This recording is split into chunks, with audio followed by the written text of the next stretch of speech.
Chapter 1। Frame control. क्या आपने कभी ध्यान दिया है कि कुछ लोग सिर्फ अपनी भाषा और नजरिए बदलकर दूसरों की सोच पूरी तरह बदल देते हैं। वे ऐसा कुछ नहीं दिखाते, पर उनके शब्द, बात करने का तरीका और छोटे छोटे संकेत इतने असरदार होते हैं कि आप अनजाने में उनकी फ्रेम के अंदर सोचने लगते हैं। यह कोई संयोग नहीं है, यह फ्रेम कंट्रोल है, एक अवचेतन मानसिक हथियार जो हमारी धारणा, भावनाएं और निर्णय लेने की क्षमता को प्रभावित करता है। सबसे पहले यह समझें कि फ्रेम कंट्रोल केवल शब्दों का खेल नहीं है। इसमें संदर्भ, स्वर और सूक्ष्म संकेतों का जटिल जाल होता है।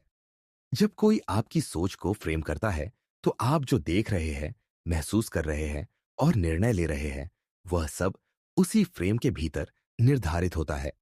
उदाहरण के लिए, किसी से पूछना, क्या आप मानेंगे कि अगर एक्स हुआ तो वाई होगा? यह एक सूक्ष्म फ्रेमिंग है। जवाब देने वाला बिना जाने उसी फ्रेम के भीतर सोचता है। यह एक मानसिक जाल है और ज्यादातर लोग इसे महसूस भी नहीं कर पाते। फ्रेम कंट्रोल की सबसे बड़ी ताकत यह है कि यह अवचेतन स्तर पर काम करता है। हमारा दिमाग पैटर्न ढूंढता है और अपने आप संदर्भ बिंदु बना लेता है।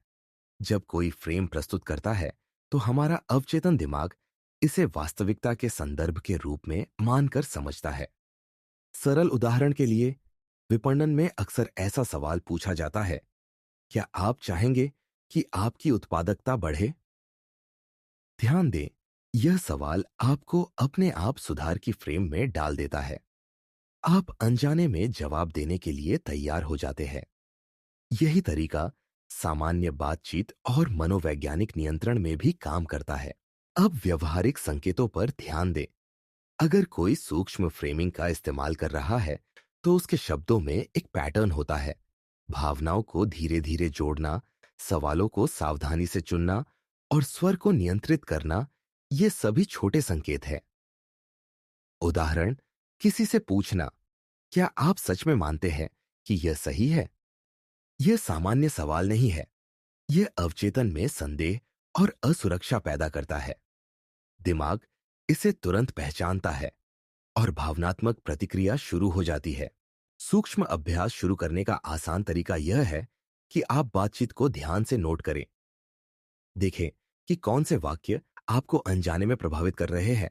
कौन सा तरीका आपको दबाव, संदेह या सहमति की ओर ले जा रहा है। ध्यान दें कि छोटे संकेत कितनी बार हो रहे हैं। धीरे धीरे आपका अवचेतन दिमाग यह समझने लगेगा कि कौन फ्रेम बना रहा है और कौन सामान्य है। फ्रेम कंट्रोल केवल शब्दों तक सीमित नहीं है। शारीरिक भाषा, इशारे, आंखों की हरकत और छोटे पॉजेस भी फ्रेम बनाते हैं। सोचिए, कोई हल्का आगे झुकता है, आत्मविश्वासी स्वर में बोलता है और शब्दों को सावधानी से बोलता है। आपका अवचेतन दिमाग इन संकेतों को पहचानता है और महसूस करता है कि यह व्यक्ति भरोसेमंद है। यही भरोसेमंदता अपने आप फ्रेम बनाती है। मनोवैज्ञानिक दृष्टि से देखें, तो फ्रेम कंट्रोल इस प्रवृत्ति का लाभ उठाता है कि हम पैटर्न पर विश्वास करते हैं। अवचेतन दिमाग जो परिचित पैटर्न पहचानता है, वही भरोसा देता है।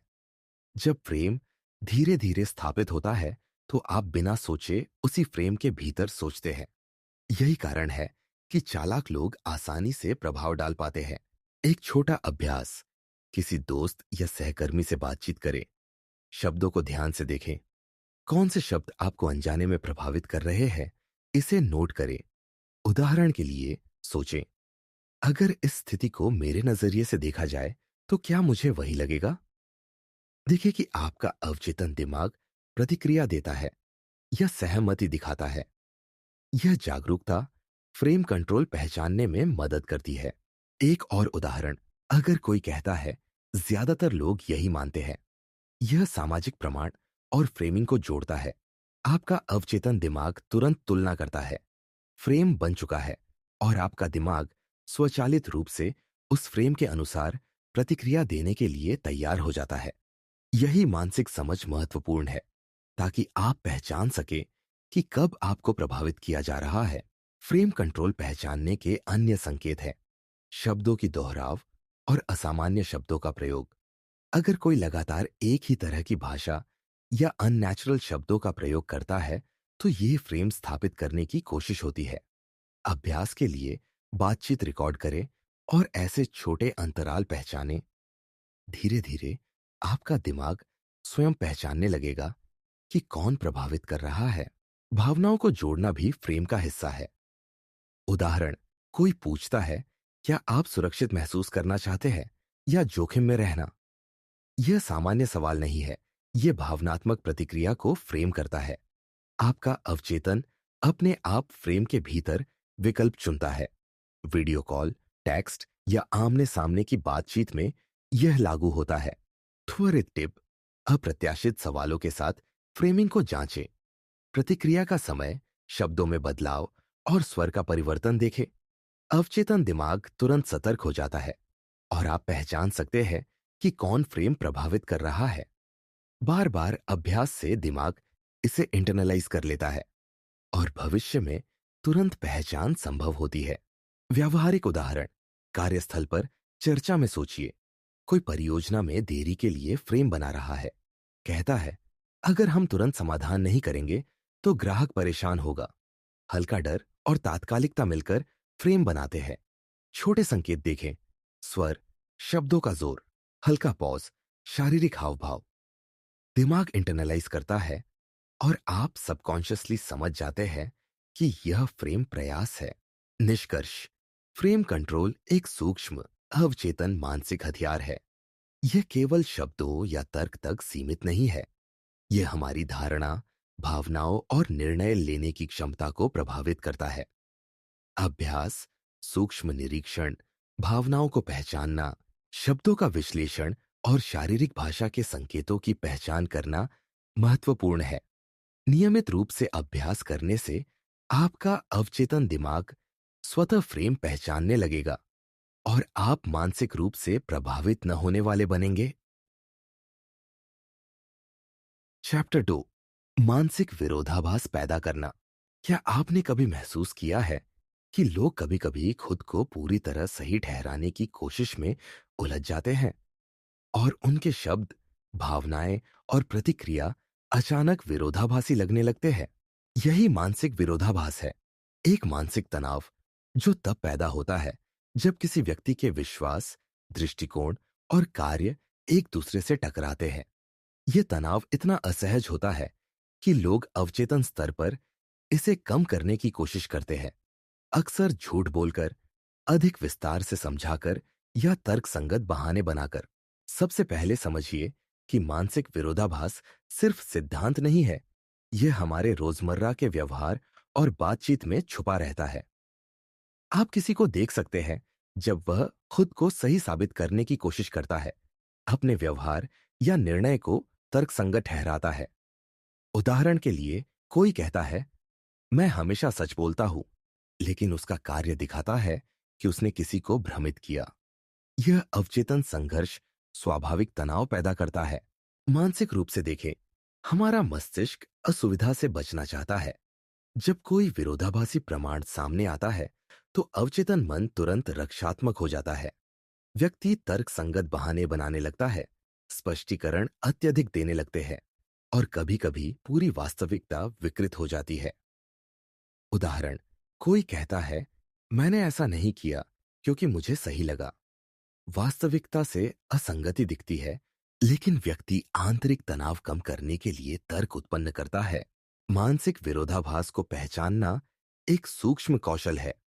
सबसे पहले आपको व्यक्ति के मूल विश्वास और घोषित मूल्य समझने होंगे। क्या वह लगातार अपने विश्वास प्रणाली के साथ मेल खाता है या विरोधाभास दिखते हैं? अभ्यास के लिए बातचीत और संदेशों को ध्यान से देखें। सूक्ष्म हिचकिचाहट, अत्यधिक विस्तार या स्वर में बदलाव पर ध्यान दें। बार बार होने वाले विरोधाभास अवचेतन में असुविधा का संकेत देते हैं। एक व्यावहारिक संकेत: विरोधाभास हमेशा तर्कसंगत नहीं होते। कभी शब्दों में, कभी भावनात्मक प्रतिक्रिया में, कभी सूक्ष्म व्यवहार में दिखाई देते हैं। उदाहरण, कोई कहता है, मैंने उसकी मदद की, लेकिन उसका स्वर रक्षात्मक या दोषपूर्ण है। सूक्ष्म संकेत जैसे छोटे विराम, बोलने के दौरान बीच में शब्द जोड़ना या अचानक विषय बदलना। मस्तिष्क तुरंत महसूस करता है कि अवचेतन संघर्ष है। अभ्यास के लिए किसी मित्र से छोटे विरोधाभासी बयान पूछें, प्रतिक्रिया देखें। हिचकिचाहट, अत्यधिक स्पष्टीकरण या बहाना बनाना यह मानसिक भार बढ़ाता है और मानसिक असुविधा को उत्पन्न करता है। समय के साथ आपका मस्तिष्क स्वतः पहचानने लगेगा कि कौन आंतरिक रूप से संघर्ष कर रहा है। सूक्ष्म संकेतों का उपयोग भी मानसिक विरोधाभास को उत्पन्न करने में किया जा सकता है। उदाहरण, किसी से कहे, आप हमेशा ईमानदार रहते हैं, लेकिन क्या आप इसे सही मानते हैं? यह प्रश्न अवचेतन तनाव पैदा करता है। व्यक्ति अधिक विस्तार से समझाना शुरू कर देगा और तर्क संगत पैटर्न सामने आएगा। देखें, क्या प्रतिक्रिया प्राकृतिक है या मजबूर? क्या स्वर लगातार है? ये सभी संकेत मानसिक विरोधाभास के सूचक हैं। मानसिक रूप से इसका कारण यह है कि मनुष्य स्वाभाविक रूप से स्थिरता चाहता है। हमारा मस्तिष्क स्वचालित रूप से पैटर्न पहचानता है। जब कार्य और विश्वास मेल नहीं खाते, तो अवचेतन तनाव उत्पन्न होता है। तनाव स्वचालित रक्षात्मक प्रतिक्रिया, सूक्ष्म संकेत और तर्क संगत बहाने पैदा करता है। कुशल निरीक्षक इन सूक्ष्म संकेतों को तुरंत पढ़ सकता है। वास्तविक जीवन का उदाहरण, कार्यस्थल की कल्पना करें। कोई कर्मचारी बार बार कहता है कि उसने परियोजना समय पर जमा की, लेकिन प्रमाण विरोधाभासी है। देखें, रक्षात्मक स्वर, छोटे विराम, बार बार स्पष्टीकरण, सूक्ष्म व्यवहार जैसे बेचैनी या आंखों की हलचल भी संकेत है। मानसिक विरोधाभास स्वचालित रूप से उत्पन्न होता है और व्यक्ति आंतरिक तनाव दिखाता है। अभ्यास के लिए सुझाव, बातचीत का रिकॉर्ड रखें। बार बार बोले गए कथनों की जांच करें। अत्यधिक स्पष्टीकरण, स्वर का असंगत होना, सूक्ष्म विरोधाभास नोट करें। धीरे धीरे आपका अवचेतन मस्तिष्क तुरंत पहचानने लगेगा कि कौन आंतरिक रूप से संघर्ष कर रहा है। त्वरित सुझाव, अप्रत्याशित प्रश्न पूछें और प्रतिक्रिया देखें। विराम, सूक्ष्म हाव भाव, अत्यधिक विस्तार। मानसिक विरोधाभास स्वतः छिपे हुए सच को उजागर करता है। भावनात्मक परत पर भी ध्यान दें। अवचेतन तनाव अक्सर सूक्ष्म अपराध बोध, डर, शर्म या रक्षात्मक व्यवहार में प्रकट होता है। उदाहरण, मैंने ऐसा नहीं किया। नर्वस हंसी, नजरें घुमाना या अचानक विषय बदलना, ये सूक्ष्म संकेत बताते हैं कि व्यक्ति आंतरिक रूप से संघर्ष कर रहा है। मानसिक महारत के लिए जागरूकता प्लस लगातार निरीक्षण प्लस अभ्यास। जब आप पैटर्न पहचानना सीख जाते हैं, तो अवचेतन मन स्वतः सतर्क हो जाता है। यह कौशल केवल धोखे को पहचानने में मदद नहीं करता, बल्कि आपको दूसरों द्वारा प्रभावित होने से भी बचाता है। निष्कर्ष, मानसिक विरोधाभास हमारी अवचेतन असुविधा, अत्यधिक स्पष्टीकरण और छिपे हुए संघर्ष का सबसे मजबूत मानसिक संकेत है।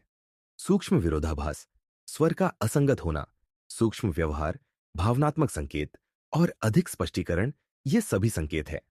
अभ्यास और लगातार निरीक्षण से आप तुरंत पहचानना सीख सकते हैं और इस जागरूकता के साथ बातचीत में मानसिक रूप से अप्रभावित बने रहते हैं। चैप्टर 3, दोषबोध उत्पन्न करना। क्या आपने कभी महसूस किया है कि कुछ लोग अपने शब्दों और सूक्ष्म संकेतों से दूसरों के मन में अपराध बोध पैदा कर देते हैं और आप बिना कॉन्शियसली समझे उनकी सोच के जाल में फंस जाते हैं? यही दोषबोध उत्पन्न करना है, एक मानसिक हथियार जो अवचेतन स्तर पर मन को नियंत्रित करने के लिए प्रयोग किया जाता है। यह कोई स्पष्ट दबाव नहीं है, कोई खुला विरोध नहीं, बल्कि एक धीमी, अदृश्य मानसिक जाल है जो आपके अंदरूनी भावनाओं को प्रभावित कर देता है। सबसे पहले यह समझे कि दोषबोध सिर्फ नकारात्मक भावना नहीं है। यह हमारे व्यवहार और निर्णय लेने की क्षमता पर गहरा प्रभाव डालता है। जब कोई अवचेतन स्तर पर दोषबोध उत्पन्न करता है, तो आप स्वतः सहमति देने, अधिक व्याख्या करने और अपने आप को सही साबित करने की ओर झुकते हैं। उदाहरण के लिए, कल्पना करें, कोई कहता है, मैंने आपके लिए इतना किया और आपने मेरी मदद नहीं की। यह साधारण शब्द नहीं, बल्कि आपका अवचेतन मन तुरंत प्रश्न करने लगता है, क्या मैंने सच में ठीक किया? क्या मैं अकृतज्ञ हूं? और बिना सोचे समझे आप प्रभावित हो जाते हैं। दोषबोध उत्पन्न करने के पीछे का मनोविज्ञान बहुत गहरा है। यह अंदरूनी संघर्ष और मानसिक विरोधाभास को सक्रिय करता है। आपका मस्तिष्क तनाव महसूस करता है और इसे कम करने के लिए स्वतः तर्क और बहाने बनाना शुरू कर देता है। कुशल व्यक्ति इसका लाभ उठाता है। सूक्ष्म शब्दावली, भावनात्मक संकेत और परिस्थिति याद दिलाने वाले तत्व मिलकर आपके भीतर तनाव को बढ़ा देते हैं। सूक्ष्म संकेतों पर ध्यान देना महत्वपूर्ण है। शब्दों के चयन, स्वर, विराम और शारीरिक भाषा को ध्यान से देखें। उदाहरण, कोई कहता है, मैंने तुम्हारे लिए त्याग किया, और साथ ही उसका चेहरा थोड़ा सिकुड़ा हुआ या रक्षात्मक मुद्रा में होता है। अवचेतन मन तुरंत पहचान लेता है कि यह दोषबोध पैदा करने का प्रयास है। मानव मस्तिष्क स्वाभाविक रूप से पैटर्न पहचानने वाला होता है। बार बार संकेत मिलने से यह मानसिक आंतरिकता में बदल जाता है। व्यावहारिक अभ्यास के लिए बातचीत या संदेशों का रिकॉर्ड रखें। देखें कौन से वाक्य आपको रक्षात्मक या अधिक व्याख्या करने के लिए मजबूर कर रहे हैं। कौन सा शब्दावली सूक्ष्म दोषबोध पैदा कर रही है। उदाहरण, संदेशों में बार बार याद दिलाना, मैंने आप पर भरोसा किया था, मुझे अधिक उम्मीद थी। ये आपके अवचेतन मन पर दबाव डालते हैं। बार बार निरीक्षण से आपका मस्तिष्क पैटर्न को पहचानना सीख जाता है और आप तुरंत पहचान सकते हैं। दोषबोध उत्पन्न करने का दूसरा तरीका भावनाओं को जोड़ना है। कुशल व्यक्ति किसी विशेष याद, पिछली गलती या भावनात्मक निवेश को सूक्ष्म रूप से याद दिलाता है। उदाहरण, मुझे याद है जब तुमने वादा तोड़ा था। यह अवचेतन मन में पिछले दोषबोध को जोड़ देता है। आपकी प्रतिक्रिया स्वतः तनाव कम करने की होती है और अधिक व्याख्या या बहाने में बदल जाती है। सूक्ष्म अभ्यास, किसी मित्र या सहकर्मी के साथ नियंत्रित स्थिति में परीक्षण करें। सूक्ष्म दोषबोध पैदा करने वाले वाक्य दें और प्रतिक्रिया देखें। हिचकिचाहट, रक्षात्मक स्वर, अधिक व्याख्या या अचानक विषय बदलना। यह दिखाता है कि आंतरिक तनाव अवचेतन स्तर पर कैसे प्रतिक्रिया करता है। वास्तविक जीवन का उदाहरण, कल्पना करें कार्यस्थल में कोई दोषबोध उत्पन्न कर रहा है। मैंने तुम्हारे लिए अतिरिक्त काम किया और मुझे सराहना नहीं मिली। सूक्ष्म व्यवहार देखें, बेचैनी, नजरें बचाना, अचानक स्वर में बदलाव। अवचेतन मन तुरंत पहचान लेता है कि आंतरिक तनाव पैदा हुआ है। मस्तिष्क स्वचालित पैटर्न पहचान विकसित करता है और अगली बार समान संकेत तुरंत सतर्क कर देते हैं। भाषाई संकेत भी महत्वपूर्ण है। वाक्य जैसे, मैंने आप पर भरोसा किया था, मुझे अधिक उम्मीद थी, या मैं सोच रहा था कि आप करेंगे, ये अवचेतन दोषबोध उत्पन्न करते हैं। स्वर, जोर और दोहराव पर ध्यान दें। अभ्यास के लिए प्रत्येक बातचीत में बार बार उपयोग किए गए दोषबोध वाले वाक्य गिने। जो व्यक्ति बार बार दोषबोध उत्पन्न करता है, उसकी मानसिक चाल अनुमानित हो जाती है। मनोवैज्ञानिक समझ, दोषबोध उत्पन्न करने वाला व्यक्ति संघर्ष या सामाजिक दबाव का लाभ उठाता है।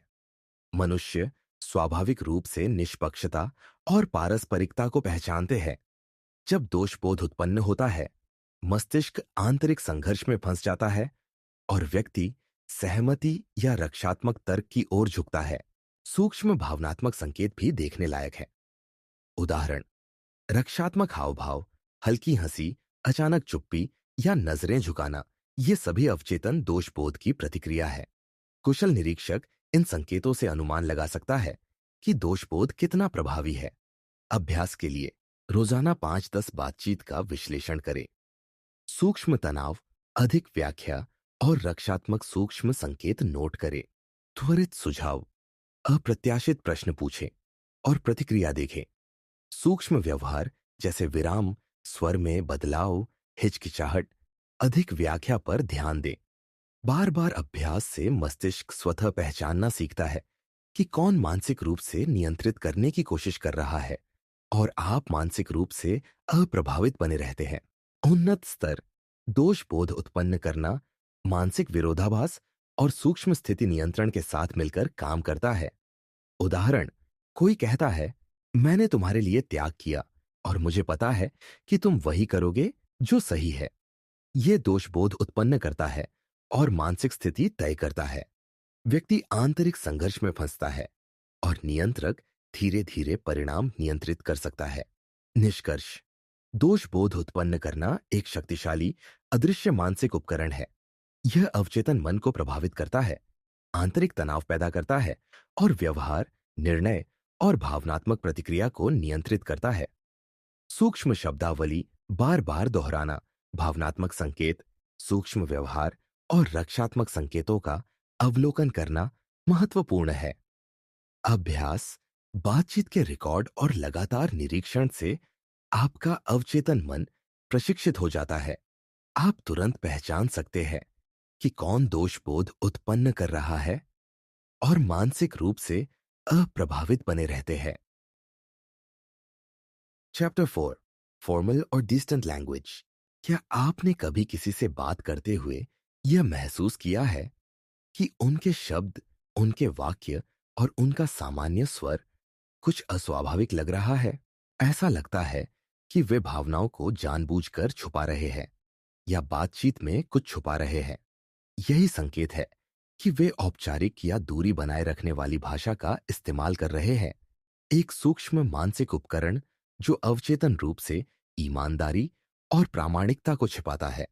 यह भाषा अक्सर प्रभावशाली या छलपूर्ण परिस्थितियों में दिखाई देती है और कुशल व्यक्ति इसे तुरंत पहचान सकता है। सबसे पहले यह समझना जरूरी है कि प्राकृतिक और सच बोलने वाली बातचीत और औपचारिक दूरी बनाए रखने वाली भाषा में अंतर मानसिक स्तर पर महसूस होता है। जब कोई सच बोलता है तो उसकी भाषा स्वाभाविक, आरामदायक और भावनाओं के अनुरूप होती है। छोटे, सीधे वाक्य, व्यक्तिगत सर्वनाम और संवादात्मक लहजा, ये सभी अवचेतन प्रामाणिकता के संकेत हैं। लेकिन जब कोई अपने कथन को छुपाने या नियंत्रित करने की कोशिश करता है, तो स्वर बदल जाता है। औपचारिक, दूरस्थ और अत्यधिक संरचित भाषा अवचेतन स्तर पर भावनात्मक अलगाव का संकेत देती है। व्यावहारिक उदाहरण देखें। सच बोलने वाला, मैं पार्क गया था, सरल, स्पष्ट और सीधा। झूठ बोलने वाला, मैं उस समय पार्क में मौजूद था और मैंने प्रत्येक गतिविधि को ध्यानपूर्वक पूरा किया। यह अत्यधिक संरचित, औपचारिक और भावनात्मक रूप से दूरस्थ है। ध्यान दें, अवचेतन मन तुरंत समझता है कि यह कथन अधिक पूरा करने की कोशिश कर रहा है।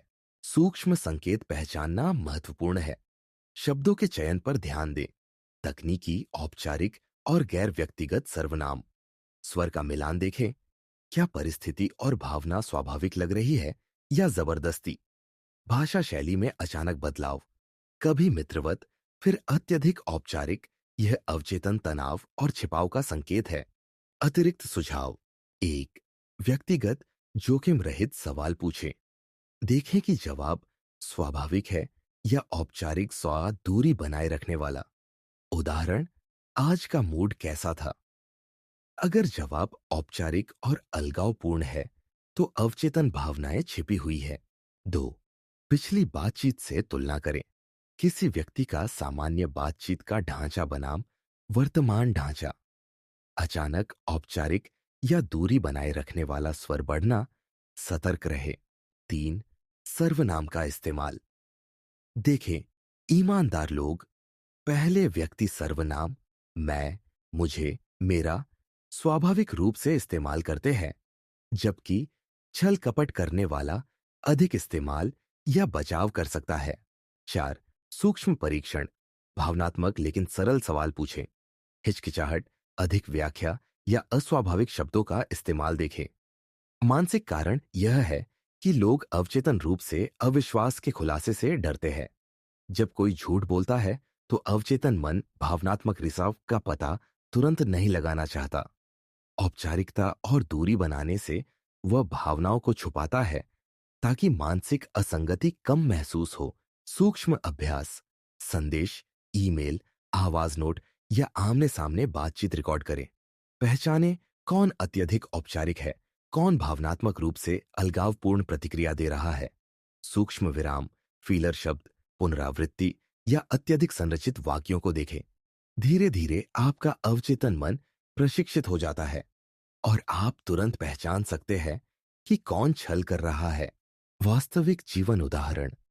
कार्यस्थल पर कोई सहकर्मी कहता है, मैंने रिपोर्ट पूरी कर दी थी और सभी निर्देशों का पालन किया। ध्यान दें सूक्ष्म अंतर। स्वर तटस्थ, अत्यधिक औपचारिक और भावनाओं से रहित।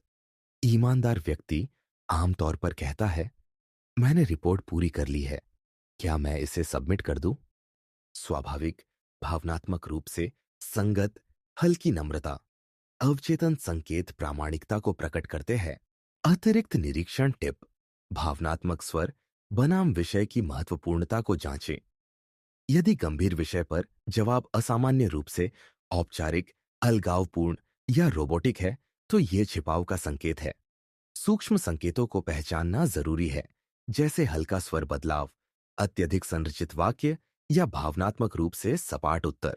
सूक्ष्म अभ्यास। 1, अप्रत्याशित व्यक्तिगत सवाल पूछें। प्रतिक्रिया के स्वर को देखें। 2, वर्तमान और पिछली बातचीत की शैली की तुलना करें। अचानक औपचारिकता का पता लगाएं। 3, सर्वनाम के सूक्ष्म उपयोग पर ध्यान दें। शुरुआत में अधिक विश्लेषण से बचें। भावनात्मक असंगति पर ध्यान केंद्रित करें। 4, हाव भाव, सूक्ष्म भाव भंगिमाएं और हल्के विराम देखें। संयुक्त अवलोकन सटीकता बढ़ाता है। मानसिक अंतर्दृष्टि। औपचारिक दूरी बनाए रखने वाली भाषा का मुख्य उद्देश्य अवचेतन छुपाव और प्रभाव डालना है। भावनात्मक अलगाव अवचेतन मन को सुरक्षित रखता है, मानसिक असंगति कम करता है और नियंत्रक को शक्ति देता है। कुशल व्यक्ति तुरंत पहचान सकता है कि कौन अंदर से संघर्ष कर रहा है या छल कर रहा है। मास्टरी के लिए अतिरिक्त सुझाव। पैटर्न पहचान। एक ही व्यक्ति की कई बातचीत का अवलोकन करें। लगातार व्यवहार बनाम अचानक अलगाव, तुरंत पहचान, अन्य संकेतों के साथ मिलाए। सूक्ष्म भाव भंगिमा, समय, भावनात्मक संकेत। केवल भाषा कभी पूर्ण नहीं होती। छोटे दैनिक परीक्षण का अभ्यास करें। सामान्य बातचीत में सूक्ष्म बदलावों को पहचानना सीखें। अवचेतन मन धीरे धीरे प्रशिक्षित होता है। संदेश ईमेल का निरीक्षण करें। अत्यधिक औपचारिक ईमेल, कठोर वाक्य, अवचेतन छुपाव। उन्नत सूक्ष्म अभ्यास। संदेश के माध्यम से भावनात्मक सवाल पूछें। समय अंतर, शब्द चयन, औपचारिकता देखें। विरोधाभासी कथन को सूक्ष्म रूप से प्रस्तुत करें। रक्षात्मक अत्यधिक औपचारिक प्रतिक्रिया देखें। सूक्ष्म व्यवहार नोट करें, जैसे हल्की हिचकिचाहट, बार बार अधिक व्याख्या या अस्वाभाविक शब्दों पर जोर। निष्कर्ष। औपचारिक और दूरी बनाए रखने वाली भाषा केवल सतही संवाद नहीं है। यह अवचेतन छुपाव, भावनात्मक अलगाव और प्रभाव डालने का उपकरण है। कुशल व्यक्ति सूक्ष्म पैटर्न, स्वर में असंगति, शब्दों का चयन, सर्वनाम का इस्तेमाल और सूक्ष्म व्यवहार पहचान कर तुरंत पता लगा सकता है कि कौन ईमानदार है और कौन छल कर रहा है। नियमित निरीक्षण, सूक्ष्म अभ्यास और संयुक्त संकेतों से अवचेतन मन स्वतः सतर्क हो जाता है। मानसिक ढांचा, मानसिक असंगति, अपराध बोध, भावनात्मक स्त्रीकरण, इन सभी अवधारणाओं के साथ मिलाकर औपचारिक दूरी बनाए रखने वाली भाषा की पहचान आपको संपूर्ण मनोवैज्ञानिक उपकरण में एक शक्तिशाली बढ़त देती है। Chapter 5, authority and influence. क्या आपने कभी ध्यान दिया है कि कुछ लोग सिर्फ अपनी उपस्थिति, शब्दों और सूक्ष्म संकेतों के जरिए दूसरों के निर्णय और सोच को प्रभावित कर लेते हैं और आप बिना सचेत रूप से महसूस किए उनकी प्रभाव में आ जाते हैं? यही ऑथोरिटी और इन्फ्लुएंस की सबसे सूक्ष्म और प्रभावशाली मानसिक प्रक्रिया है। यह केवल औपचारिक पद या स्थिति पर निर्भर नहीं करती, बल्कि धारणा और अवचेतन संकेतों पर काम करती है। सबसे पहले समझिए कि अथॉरिटी केवल शक्ति या पद नहीं है। यह धारणा का खेल है। आत्मविश्वासी भाषा, निश्चिंत स्वर और नियंत्रित शारीरिक भाषा अवचेतन मन में विश्वसनीयता डालते हैं। जब कोई आत्मविश्वासी ढांचा बनाता है, तो आपका अवचेतन मन उसे विशेषज्ञ मानने लगता है। उदाहरण के लिए कल्पना कीजिए, कोई कहता है, इस बात का वैज्ञानिक शोध से स्पष्ट प्रमाण है कि एक्स काम करता है। केवल आत्मविश्वासी वाक्य और संदर्भ से आपका अवचेतन स्वीकार करता है कि यह सत्य है। शारीरिक भाषा के संकेत अथॉरिटी को बढ़ाते हैं। सीधे खड़े होना, धीमे और सोच समझकर किए गए आंदोलन, आंखों का संपर्क और सूक्ष्म इशारे जैसे हाथ जोड़ना अवचेतन में क्षमता और नियंत्रण का संकेत भेजते हैं। सूक्ष्म पैटर्न देखें। जो लोग आत्मविश्वासी लेकिन शांत शारीरिक भाषा दिखाते हैं, उनका ऑथोरिटी परसेप्शन तुरंत अवचेतन मन में बस जाता है। प्रभावशाली परिस्थितियों में कुशल व्यक्ति इसे पहचान सकता है और इसका लाभ उठा सकता है। विशेषज्ञों के उद्धरण या संदर्भों का सूक्ष्म उपयोग विश्वसनीयता बढ़ाता है। जब कोई संदर्भ देता है, अवचेतन मन यह समझता है कि यह जानकारी प्रमाणित और भरोसेमंद है। सामाजिक प्रमाण के संकेत भी प्रभाव को बढ़ाते हैं। उदाहरण, ज्यादातर विशेषज्ञ यही मानते हैं, या हमारे 90% ग्राहक संतुष्ट हैं। यह अवचेतन समानता और आज्ञाकारिता को सक्रिय करता है। सूक्ष्म अभ्यास। अपनी दैनिक बातचीत में सटल अथॉरिटी की परीक्षा करें। सरल सवाल पूछें, जैसे विशेषज्ञ द्वारा बताई गई बात, अनुपालन या हिचकिचाहट देखें। उदाहरण, मेरी शोध के अनुसार यह तरीका सबसे प्रभावी है। क्या आप सहमत होंगे या कोई वैकल्पिक तरीका सुझाएंगे? सूक्ष्म प्रतिक्रिया देखें। हिचकिचाहट, अधिक व्याख्या, स्वचालित अनुपालन। यह अवचेतन आज्ञाकारिता का संकेत है। मानसिक कारण। मनुष्य स्वाभाविक रूप से आज्ञाकारिता और ऑथोरिटी संकेतों को पहचानने के लिए तैयार है। मिलग्राम प्रयोग और आधुनिक सामाजिक मनोविज्ञान के अध्ययनों ने बार बार दिखाया है कि ऑथोरिटी की धारणा अवचेतन स्तर पर व्यवहार को गंभीर रूप से प्रभावित कर सकती है। सूक्ष्म वाक्य, आत्मविश्वासी स्वर और विशेषज्ञ संदर्भ अवचेतन मन को अनुपालन के लिए तैयार करते हैं। व्यावहारिक स्थिति। कल्पना कीजिए, कार्यस्थल की बैठक। कोई सूक्ष्म रूप से अथॉरिटी का उपयोग कर रहा है। हमारी टीम ने पिछले प्रोजेक्ट में समान स्थिति संभाली थी और तरीका एक्स सबसे प्रभावी साबित हुआ। देखें, स्वर आत्मविश्वासी, संदर्भ मजबूत, शारीरिक भाषा शांत। अवचेतन मन स्वतः स्वीकार करता है कि यह ऑथोरिटेटिव सुझाव है। निरीक्षक सूक्ष्म हिचकिचाहट, अधिक सहमति या सूक्ष्म अनुपालन देख सकता है। मास्टरी के लिए अतिरिक्त सुझाव। 1. आत्मविश्वासी वाक्य का अभ्यास। वाक्यों को ज्ञान के रूप में संरचित करें, सवाल के रूप में नहीं। अवचेतन रूप से श्रोता यह महसूस करता है कि आप विशेषज्ञ हैं। 2. शारीरिक भाषा को शामिल करें। शांत, मापी गई मुद्राएं, खुला रुख, आंखों का संपर्क परसीव्ड अथॉरिटी को बढ़ाते हैं। 3. सूक्ष्म सामाजिक प्रमाण का उपयोग। संदर्भ, छोटी सांख्यिकी, समूह की सहमति अवचेतन समानता सक्रिय करती है। 4. प्रतिक्रियाओं को देखें। सूक्ष्म हिचकिचाहट, स्वचालित सिर हिलाना, अधिक सहमति प्रभाव के संकेत। 5. सूक्ष्म अभ्यास। दैनिक बातचीत में सटल अथॉरिटी फ्रेम की परीक्षा करें। अवचेतन अनुपालन देखें, बिना ओवट प्रभुत्व दिखाए। सूक्ष्म प्रभाव अवचेतन संकेतों, मानसिक असंगति और ढांचे के नियंत्रण के साथ मिलकर काम करता है। उदाहरण, कोई कहता है, मैंने शोध पढ़ी, विशेषज्ञ भी यही सुझाव देते हैं और तुम्हें भी इस तरीका आजमाना चाहिए। अपराध बोध, आज्ञाकारिता की प्रवृत्ति और अथॉरिटी संकेत मिलकर उच्च प्रभाव क्षमता। सूक्ष्म प्रतिक्रियाएं देखें। सूक्ष्म विराम, हल्का सिर हिलाना, विलंबित असहमति। भावनात्मक स्तर भी महत्वपूर्ण है। अवचेतन आज्ञाकारिता की प्रवृत्ति स्वतः सक्रिय होती है। व्यक्ति अधिक सोचता, अधिक उचित ठहराता और कभी-कभी आंतरिक तनाव महसूस करता है। कुशल निरीक्षक इन सूक्ष्म संकेतों से वास्तविक समय में पहचान सकता है कि कौन प्रभावित हो रहा है। उन्नत सूक्ष्म अभ्यास, सटल अथॉरिटी परीक्षण, आत्मविश्वासी वाक्य के साथ कैजुअली समाधान सुझाए, अनुपालन पैटर्न देखें, मामूली विरोधाभासी प्रमाण पेश करें, हिचकिचाहट या अवचेतन तर्क देखें, शारीरिक भाषा, आत्मविश्वासी स्वर, सामाजिक प्रमाण को मिलाए, प्रभाव को बढ़ा देखें।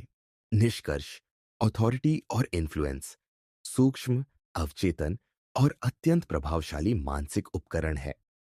आत्मविश्वासी भाषा, नियंत्रित शारीरिक भाषा, विशेष्य संदर्भ और सामाजिक प्रमाण मिलकर अवचेतन मन को स्वतः अनुपालन और सहमति के लिए तैयार करते हैं। सूक्ष्म अभ्यास, निरीक्षण और बार बार किए गए सटल परीक्षण से आप पहचानना सीख जाते हैं कि कौन प्रभावित है और किस प्रकार अवचेतन आज्ञाकारिता का लाभ उठाया जा रहा है। Chapter 6, scarcity and urgency. क्या आपने कभी ध्यान दिया है कि कुछ वाक्य या परिस्थितियां तुरंत आपके अवचेतन मन पर दबाव डाल देती है और आप बिना सचेत रूप से सोचे प्रतिक्रिया दे देते हैं। सीमित समय का ऑफरर, अंतिम मौका, सिर्फ कुछ ही बचे हैं। ये केवल शब्द नहीं है, बल्कि सूक्ष्म मानसिक संकेत है जो स्कैर्सिटी और अर्जेंसी पैदा करते हैं। जब इंसान महसूस करता है कि संसाधन सीमित है या समय कम है, अवचेतन मन तुरंत तनाव प्रतिक्रिया सक्रिय कर देता है।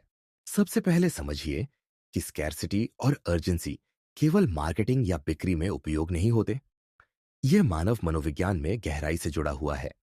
विकासात्मक स्तर पर मनुष्य जीवन निर्वाह के लिए सीमित संसाधनों का पता लगाते रहे। जब परसीव्ड स्कैर्सिटी होती है, अवचेतन डर सक्रिय होता है। अगर मैं जल्दी नहीं करूंगा, मैं अवसर खो दूंगा। यही संकेत मनोवैज्ञानिक रूप से इस्तेमाल किया जा सकता है। स्केर्सिटी शब्द महत्वपूर्ण होते हैं, जैसे अंतिम मौका, सीमित स्टॉक, विशेष ऑफर। ये शब्द अवचेतन में फोमो, खोने का डर उत्पन्न करते हैं। ध्यान दें, जब ये शब्द सुनते हैं, आपका आंतरिक तनाव सूक्ष्म लेकिन महसूस होने लायक बढ़ जाता है। हृदय गति थोड़ी बढ़ सकती है, निर्णय स्वतः होने लगते हैं और तर्क अस्थायी रूप से दब जाता है। कुशल निरीक्षक इन सूक्ष्म शारीरिक संकेतों को पहचान सकता है। सीमित समय के संकेत अर्जेंसी को बढ़ाते हैं। समय सीमा, उलटी गिनती के संकेत या फ्लीटिंग अवसर अवचेतन दबाव बढ़ाते हैं। उदाहरण, ऑफर 2 घंटे में समाप्त हो रहा है। केवल समय का दबाव अवचेतन मन में अर्जेंसी पैदा करता है। सूक्ष्म व्यवहार देखें, फिजिटिंग, तेज सिर हिलाना, अतिरिक्त व्याख्या, ये सभी तनाव प्रतिक्रिया है। भावनात्मक तनाव सीधे प्रतिक्रिया उत्पन्न करता है। स्केर्सिटी और अर्जेंसी की धारणा अवचेतन फाइट और फ्लाइट प्रतिक्रिया सक्रिय करती है। मस्तिष्क अस्थायी रूप से तर्कहीन निर्णय लेने की स्थिति में चला जाता है। उदाहरण, कोई कहता है अंतिम मौका, इसे मत चूकिए, और व्यक्ति तुरंत कार्रवाई करने लगता है, चाहे तार्किक रूप से सोचे कि विकल्प आवश्यक या लाभकारी है। यह अवचेतन नियंत्रण है। सूक्ष्म अभ्यास, दैनिक जीवन में छोटे अर्जेंसी परीक्षण लागू करें। उदाहरण, किसी को कैजुअली कहे, मुझे अभी आपकी राय चाहिए, बनाम जब सुविधाजनक हो तब बताइए। सूक्ष्म अंतर देखें, कौन तुरंत प्रतिक्रिया देता है, कौन हिचकिचाता है। धीरे धीरे आपका अवचेतन मन पहचानने लगेगा कि कौन दबाव में आसानी से प्रतिक्रिया करता है। मानसिक कारण, फोमो, खोने का डर, मानव मस्तिष्क में गहराई से जुड़ा है। स्केर्सिटी और अर्जेंसी अवचेतन इच्छा और जोखिम परहेज तंत्र का फायदा उठाते हैं। कुशल व्यक्ति सूक्ष्म रूप से भावनात्मक तनाव उत्पन्न करता है, बिना स्पष्ट खतरे के।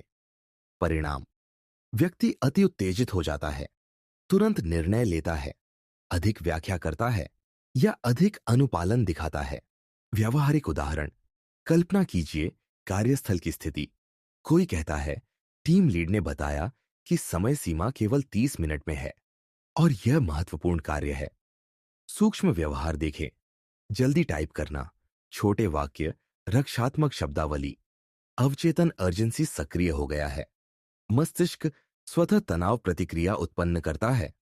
कुशल निरीक्षक तुरंत पहचान सकता है कि व्यक्ति दबाव में है। मास्टरी के लिए अतिरिक्त सुझाव: एक, अत्यधिक प्रतिक्रिया पहचाने। सूक्ष्म व्यवहार देखें: फिजिटिंग, जल्दी प्रतिक्रिया, अचानक स्वर में बदलाव। दो, स्केर्सिटी शब्द पहचाने। बार बार आने वाले अर्जेंसी वाक्यांश हाईलाइट करें। आवृत्ति: आज मनोवैज्ञानिक प्रभाव। तीन, सूक्ष्म अभ्यास, दैनिक जीवन में छोटे स्केर्सिटी परिदृश्य लागू करें।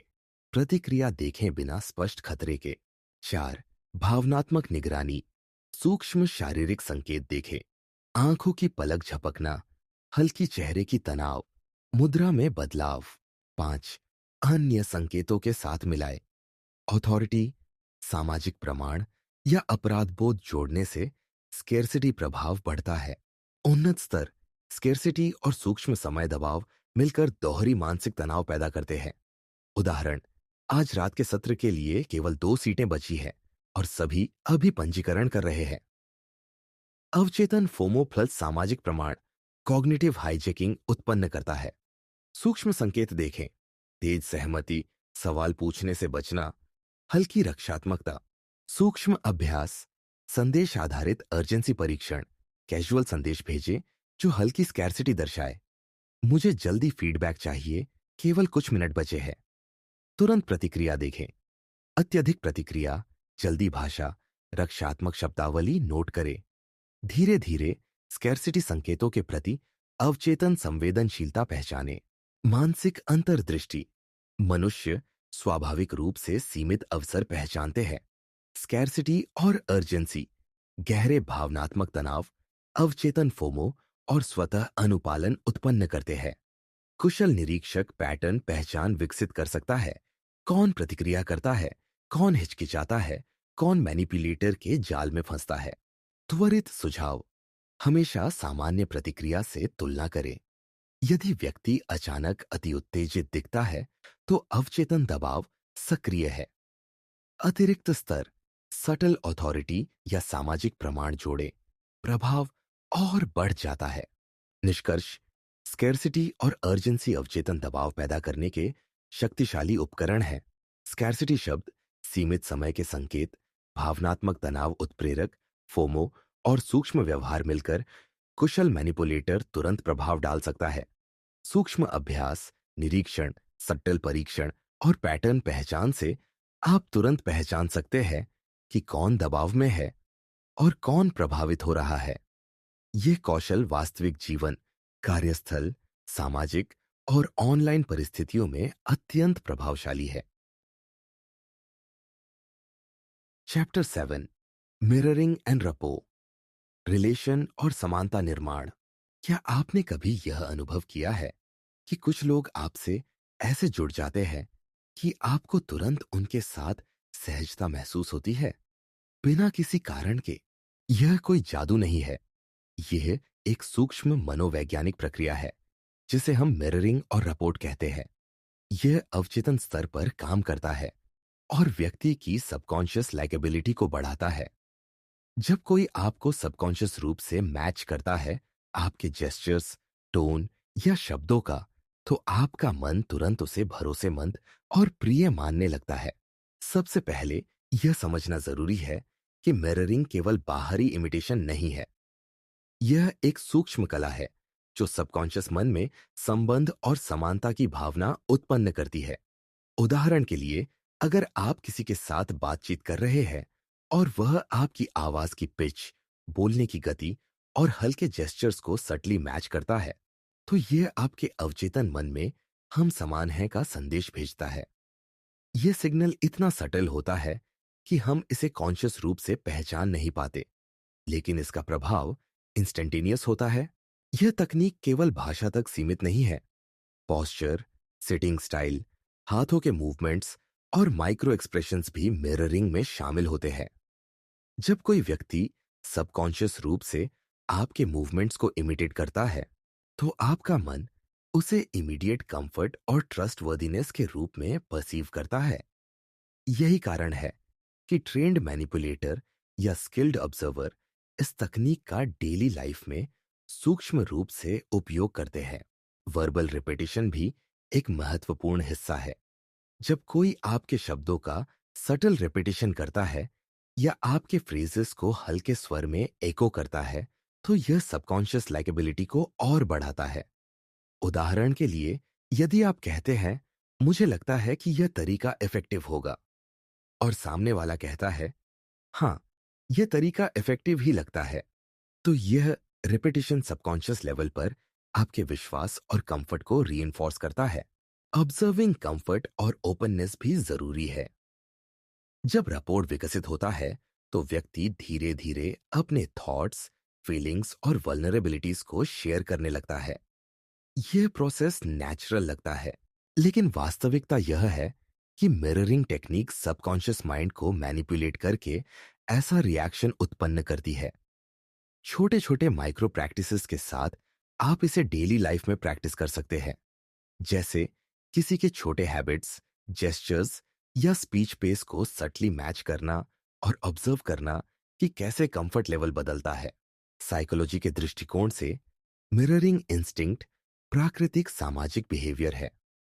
हमारे मन में इननेट टेंडेंसी होती है कि हम उन लोगों को पसंद करें जो हमारी तरह व्यवहार करते हैं। यह सर्वाइवल मैकेनिज्म है, क्योंकि सिमिलर बिहेवियर वाले समूह में इंक्लूजन और ट्रस्ट बढ़ता है। स्किल्ड मैनिपुलेटर इस इंस्टिंक्ट को सटली एक्सप्लॉइट करता है और रिलेशनशिप या लाइकेबिलिटी बनाने के लिए इसे नियंत्रित करता है। एक वास्तविक उदाहरण देखें। किसी बैठक में आप धीरे बोल रहे हैं और अपनी हाथों की मुद्राओं को कंट्रोल्ड रख रहे हैं। सामने वाला व्यक्ति भी आपकी गति, पॉजेस और हल्के जेस्चर्स को मिमिक करता है। आप तुरंत सहज महसूस करते हैं, बिना कॉन्शियसली सोचे। यही मिररिंग का सबकॉन्शियस इफेक्ट है। धीरे धीरे रपॉर्ट बिल्ड होता है और आप उस व्यक्ति के साथ अधिक खुलकर विचार साझा करने लगते हैं। माइक्रो प्रैक्टिस के रूप में आप छोटे छोटे डेली इंटरेक्शंस में यह टेक्निक अप्लाई कर सकते हैं। किसी के स्पीच पेस, जेस्चर्स या पोस्चर को सटल इमिटेट करें और ऑब्जर्व करें कि उनके रिस्पॉन्सेस कैसे बदलते हैं। देखें कि कौन सबकॉन्शियसली मिरर्ड रिस्पॉन्सेस देता है और कौन नेचुरल है। इससे आपको यह पहचानने में मदद मिलती है कि कौन व्यक्ति अवचेतन स्तर पर आपके कंफर्ट जोन में आ रहा है। इमोशनल इन्फ्लुएंस मैपिंग भी एक महत्वपूर्ण हिस्सा है। जब मिररिंग और रपोर्ट सही ढंग से स्थापित होता है, तो व्यक्ति सबकॉन्शियसली आपके इन्फ्लुएंस के अधीन हो जाता है। इसका मतलब यह नहीं कि आप ओवर्ट कंट्रोल कर रहे हैं, बल्कि सबकॉन्शियस लेवल पर आपका प्रेजेंस और सिमिलैरिटी उसके निर्णयों और व्यवहार को सटली गाइड करती है। इसे समझना और मास्टर करना अत्यंत प्रभावी साइकोलॉजिकल स्किल है। क्विक टिप: किसी भी बातचीत में देखें कि कौन आपके सटल सिग्नल्स को मिरर करता है, कौन आपकी बॉडी लैंग्वेज, जेस्चर्स और टोन के साथ सबकॉन्शियस सिंक्रोनी में है। यह आपको तुरंत यह पहचानने में मदद करेगा कि कौन इन्फ्लुएंस्ड या कंफर्टेबल है। अभ्यास, निरीक्षण और पैटर्न रिकॉग्निशन के साथ आप मिररिंग और रपोर्ट की शक्ति को सही ढंग से समझ सकते हैं और अपने इंटरपर्सनल रिलेशनशिप्स में मैक्सिमम लेवरेज प्राप्त कर सकते हैं। यह स्किल केवल सोशल इंटरेक्शंस के लिए नहीं है, बल्कि वर्कप्लेस, निगोशिएशंस और पर्सनल डायनामिक्स में भी अत्यंत मूल्यवान है। संक्षेप में, मिररिंग और रपोर्ट सबकॉन्शियस माइंड को मैनिपुलेट करने की एक सटल लेकिन शक्तिशाली टेक्निक है। जब कोई आपके जेस्चर्स, टोन और बिहेवियर को सटली मैच करता है, तो आपके मन में ट्रस्ट, कंफर्ट और लाइकेबिलिटी बढ़ती है। यह प्रक्रिया नेचुरल और इम्परसेप्टिबल होती है, लेकिन इसका प्रभाव इंस्टेंटेनियस और गहरा होता है। नियमित प्रैक्टिस और ऑब्जर्वेशन के साथ आप इस टेक्निक को पहचानने और मास्टर करने में सक्षम हो सकते हैं। Chapter 8: micro expression detection. छोटी भाव भंगिमाएं। हमारे चेहरे पर भावों का हर छोटे से छोटा बदलाव हमारे अवचेतन मन की गहराई को उजागर करता है। अक्सर लोग सोचते हैं कि कोई अपनी भावनाओं को पूरी तरह नियंत्रित कर सकता है, लेकिन वास्तविकता यह है कि सबकॉन्शियस इमोशन लीकेज हमेशा दिखाई देता है। यही माइक्रो एक्सप्रेशंस की शक्ति है। ये अत्यंत सूक्ष्म संकेत है। एक आंख की ट्विच, होंठ का हल्का ट्विच, भौं का मूवमेंट, जो सच को बिना शब्दों के रिवील करते हैं। सबसे पहले यह समझना जरूरी है कि माइक्रो एक्सप्रेशंस केवल इनवॉलेंट्री है। कोई व्यक्ति चाहे कितना भी कंट्रोल्ड और प्रिपेयर्ड क्यों ना हो, उसके सबकॉन्शियस माइंड की प्रतिक्रियाएं चेहरे पर तुरंत झलकती है। उदाहरण के लिए, अगर कोई सार्केज्म या झूठ बोल रहा है, तो उसकी आंखों में फ्लीटिंग स्क्विंट या हल्की स्मर्क दिखाई दे सकती है, जिसे ट्रेंड ऑब्जर्वर तुरंत पकड़ सकता है। यह संकेत इतना छोटा होता है कि आम लोग इसे नोटिस भी नहीं कर पाते, लेकिन साइकोलॉजिकल मास्टरी इसे तुरंत समझ लेती है। माइक्रो एक्सप्रेशंस केवल चेहरे तक सीमित नहीं है। जेस्चर्स और फिजिटिंग भी इस कैटेगरी में आते हैं। हाथों की सटल मूवमेंट्स, पैरों की हल्की टैपिंग या शरीर का अस्थिर होना सबकॉन्शियस स्ट्रेस और कंसील्ड इमोशंस का संकेत देता है। जब कोई झूठ बोलता है, तो कॉग्निटिव डिसोनेंस और इंटरनल टेंशन उसकी माइक्रो जेस्चर्स में दिखाई देती है। प्रशिक्षित ऑब्जर्वर इन संकेतों को पढ़कर तुरंत समझ सकता है कि व्यक्ति क्या महसूस कर रहा है। टाइमिंग और स्पीड भी महत्वपूर्ण संकेत है। कभी कभी माइक्रो एक्सप्रेशन इतनी फ्लीटिंग होती है कि केवल फ्रैक्शंस ऑफ अ सेकंड के लिए दिखाई देती है। यह फ्लीटिंग नेचर ही इसे इतना पावरफुल बनाता है। उदाहरण के लिए, कोई व्यक्ति कहता है, मैं बिल्कुल ठीक हूं, लेकिन 0.2 सेकंड के लिए उसकी भौं ऊपर उठ जाती है या होंठ के कोने पर हल्की ट्विच होती है। यह fleeting micro expression subconscious truth को रिवील करती है। माइक्रो प्रैक्टिस के रूप में आप हर दिन कम से कम 5 माइक्रो एक्सप्रेशंस को डिटेक्ट करने का अभ्यास करें। चाहे ये कॉलीग्स के फेशियल क्यूज हो, दोस्तों के जेस्चर्स या वीडियो में लोगों के रिएक्शंस, डेली ऑब्जर्वेशन और पैटर्न रिकॉग्निशन से आपका सबकॉन्शियस माइंड इन सटल सिग्नल्स को तुरंत पहचानना सीख जाएगा। धीरे धीरे आप केवल आंखों या चेहरे की छोटी छोटी मूवमेंट्स देखकर व्यक्ति की रियल इमोशन का अनुमान लगा सकते हैं।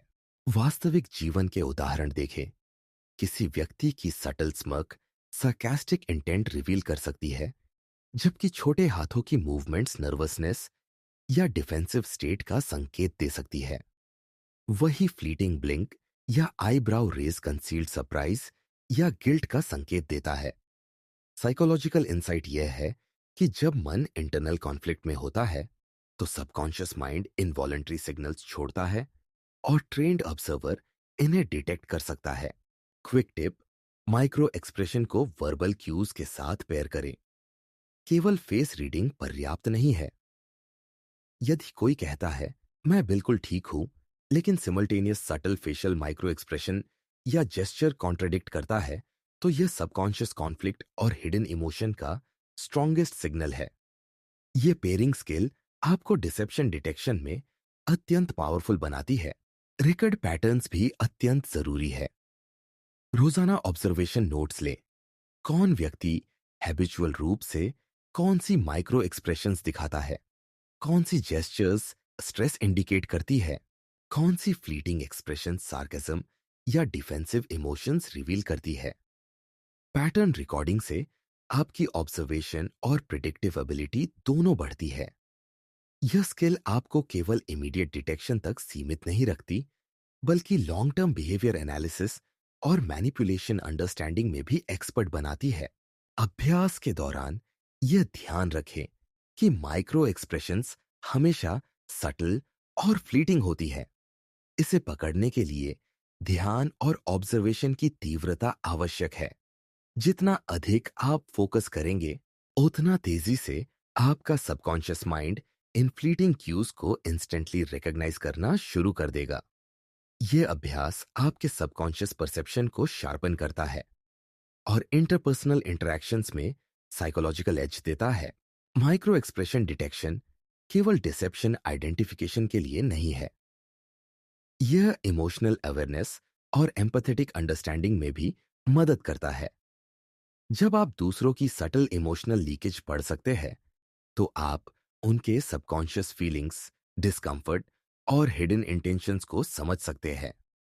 यह स्किल सोशल, प्रोफेशनल और पर्सनल इंटरेक्शंस में अत्यंत मूल्यवान है। सारांश के रूप में, माइक्रो एक्सप्रेशंस और सटल जेस्चर्स सबकॉन्शियस माइंड की ट्रूथ सिग्नल्स हैं, जो इनवॉलंटरी रूप से रिवील होती है। ट्रेन्ड ऑब्जर्वर इन्हें डिटेक्ट करके डिसेप्शन, सार्केज्म, स्ट्रेस और कंसील्ड इमोशंस का पता लगा सकता है। दैनिक अभ्यास, ऑब्जर्वेशन, पैटर्न रिकॉर्डिंग और वर्बल क्यू पेयरिंग से यह स्किल शार्पन होती है। यह मास्टरी आपके इंटरपर्सनल डायनामिक्स, इमोशनल इंटेलिजेंस और साइकोलॉजिकल एज को अनप्रेसिडेंटेड रूप से बढ़ा देती है। चैप्टर 9, सोशल कंपैरिजन, ट्रिगर्स, सामाजिक तुलना से प्रभावित करना। क्या आपने कभी महसूस किया है कि कुछ लोग दूसरों की तुलना में अपनी वैल्यू या सुपीरियॉरिटी पर अत्यधिक ध्यान देने लगते हैं? यह केवल कोइंसिडेंस नहीं है। हमारी मानसिक संरचना सोशल हायरार्की और कंपैरिजन इंस्टिंक्ट पर आधारित है। सबकॉन्शियस माइंड लगातार अपने आप को दूसरों के साथ मेजर करता है। यही वह जगह है जहां सोशल कंपैरिजन ट्रिगर्स बेहद प्रभावी होते हैं। जब यह प्रक्रिया समझदारी और सूक्ष्मता के साथ इस्तेमाल की जाती है, तो यह जेलसी, प्राइड और इंफीरियोरिटी जैसी भावनाओं को सबकॉन्शियस स्तर पर मैनिपुलेट कर सकती है। सबसे पहले यह समझना जरूरी है कि यह टेक्निक ओवर्ट या ऑब्वियस नहीं होती। सटल कंपैरिजन स्टेटमेंट्स, यानी छोटे छोटे संकेत या रिमार्क्स, सबकॉन्शियस माइंड में इमीडिएटली रिएक्शन उत्पन्न कर देते हैं। उदाहरण के लिए, अगर आप किसी से कहते हैं, कल मीटिंग में सभी ने अच्छा किया, लेकिन कुछ ने थोड़ी जल्दी रिस्पॉन्स दिखाई, तो ये रिमार्क सटल कंपैरिजन क्रिएट करता है। सामने वाला व्यक्ति अनकॉन्शियसली अपने परफॉर्मेंस और सेल्फ वर्थ को असेस करना शुरू कर देता है। इसका प्रभाव इमोशनल माइक्रो लीकेज में इमीडिएटली दिखाई देता है। हल्की defensiveness, eyebrow raise, mouth twitch या सटल फिजिटिंग ऑब्जर्व करना सबसे महत्वपूर्ण स्किल है। हर व्यक्ति सोशल कंपैरिजन ट्रिगर्स पर अलग रिएक्शन देता है। कोई डिफेंसिवनेस दिखाता है, कोई ओवर प्राइड डिस्प्ले करता है और कोई सटल इनसिक्योरिटी या इंफीरियॉरिटी में फंस जाता है। उदाहरण के लिए, remark others did better than you का इमीडिएट इम्पैक्ट अलग अलग पर्सनैलिटीज पर अलग होता है। किसी पर यह सटल गिल्ट या इनएडिक्वेसी का सिग्नल छोड़ सकता है, जबकि किसी पर प्राइड और कॉम्पिटिटिव इंस्टिंक्ट स्पाइक कर सकता है। साइकोलॉजिकल इंसाइट यह है कि सबकॉन्शियस माइंड इस तरह की कंपैरिजन को इंटरनली प्रोसेस करता है और बिहेवियरल क्यूज के माध्यम से बाहर निकालता है। माइक्रो प्रैक्टिस अत्यंत जरूरी है। दैनिक जीवन में माइल्ड कंपैरिजंस का सटल प्रयोग करें और ऑब्जर्व करें कि लोग कैसे रिस्पॉन्ड करते हैं। उदाहरण के लिए, कॉलिग्स के बीच यह देखना कि छोटे सटल कमेंट्स पर कौन डिफेंसिवनेस या कॉम्पिटिटिव रिएक्शन दिखाता है। बच्चों के साथ भी यह प्रयोग किया जा सकता है। खेल, असाइनमेंट्स या ग्रुप टास्क के दौरान सटल रिमार्क्स ऑब्जर्व करना। धीरे धीरे यह ऑब्जर्वेशन आपकी सबकॉन्शियस इमोशनल मैपिंग को शार्पन कर देती है। इमोशनल माइक्रो लीकेज मैपिंग इस चैप्टर का कोर है।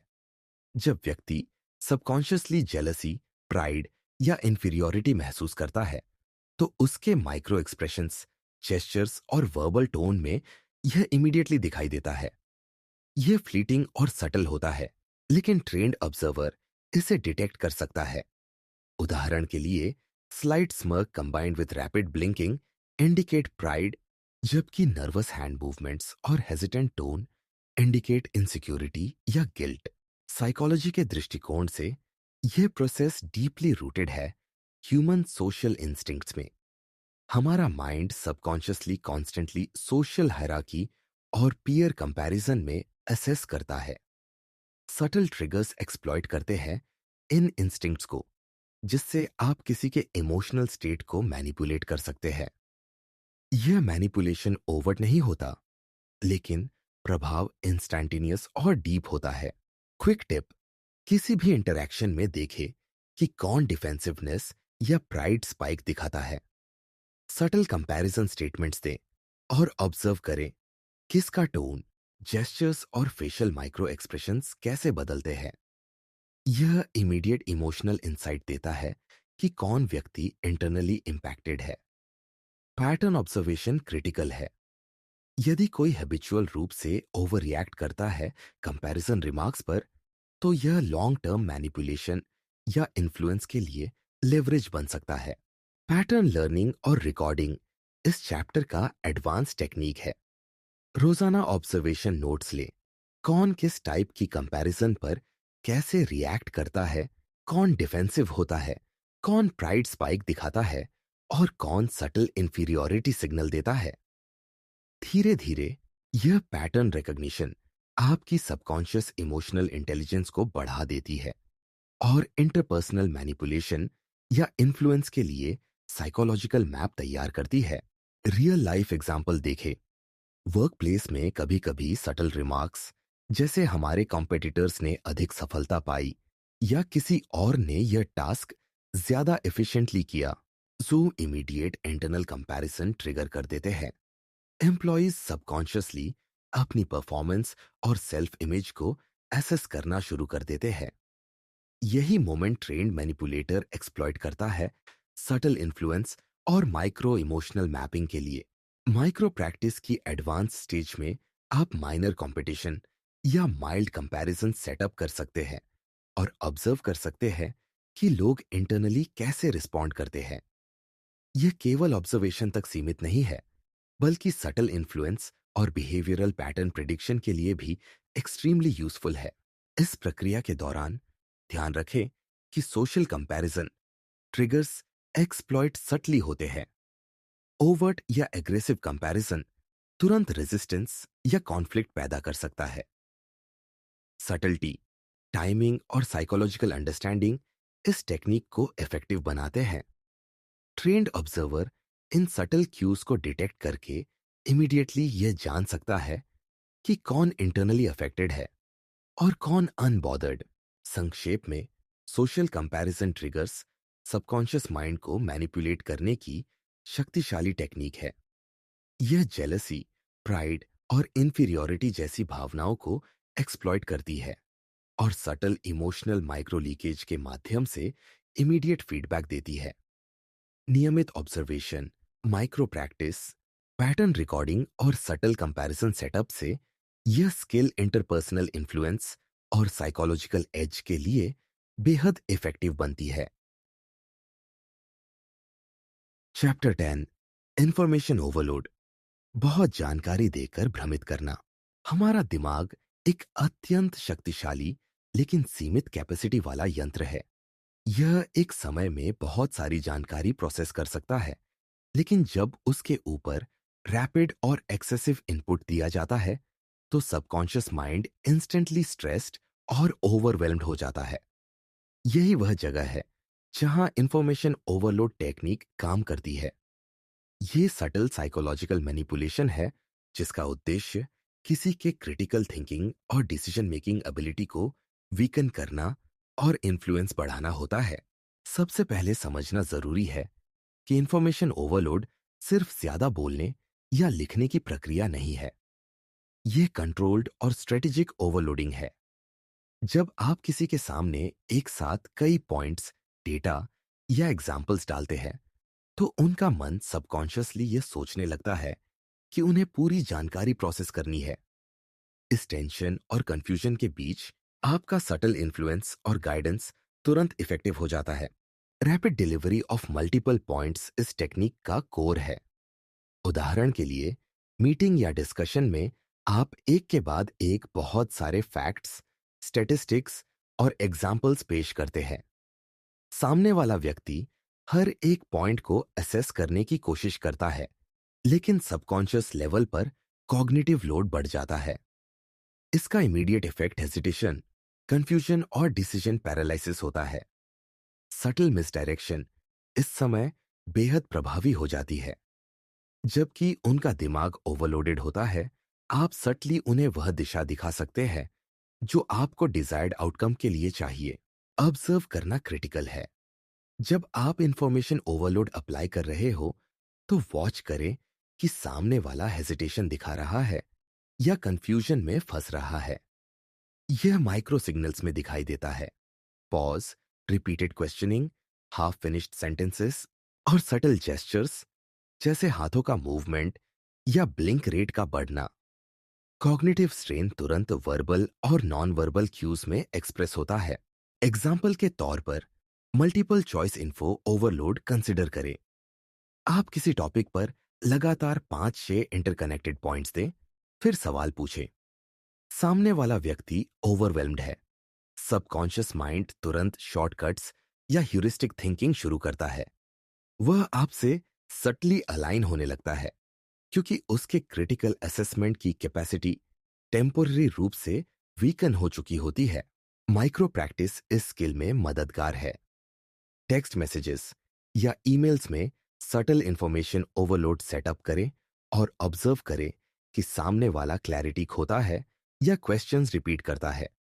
धीरे धीरे आपका सबकॉन्शियस माइंड यह रिकॉग्नाइज करना सीख जाएगा कि कौन व्यक्ति ओवरलोडेड इंफॉर्मेशन पर ससेप्टिबल है और किससे मिनिमल इनपुट ही कंफ्यूज कर सकता है। ये स्किल इंटरपर्सनल इन्फ्लुएंस और मैनिपुलेशन में एक्सट्रीमली पावरफुल है। साइकोलॉजी की दृष्टि से कॉग्निटिव स्ट्रेन क्रिटिकल फैक्टर है। जब दिमाग ओवरलोडेड होता है, तो स्ट्रेस हार्मोन्स ट्रिगर होते हैं और क्रिटिकल थिंकिंग, जजमेंट और डिसीजन मेकिंग टेम्पोरेरीली सप्रेस हो जाती है। सबकॉन्शियस माइंड कंफ्यूज्ड होने पर व्यक्ति ऑटो पायलट मोड में चला जाता है।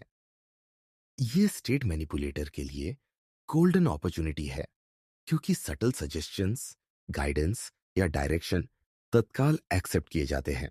Quick tip: observe info fatigue responses. कौन व्यक्ति क्विकली ओवरवेल्म दिखता है, कौन मल्टीपल पॉइंट्स पर हेसिटेट करता है, कौन रिपीटेड क्लैरिफिकेशन मांगता है। यह इमीडिएट फीडबैक देता है कि इंफॉर्मेशन ओवरलोड कितनी प्रभावी रही। हैबिचुअल ऑब्जर्वेशन से पैटर्न रिकॉग्निशन डेवलप होती है। कौन ससेप्टेबल है, कौन रिजिलियंट और कौन मिनिमल कंफ्यूजन पर रिएक्ट करता है। पैटर्न रिकॉग्निशन की मदद से आप यह प्रिडिक्ट कर सकते हैं कि किसी फ्यूचर इंटरैक्शन में कितनी जानकारी देना है।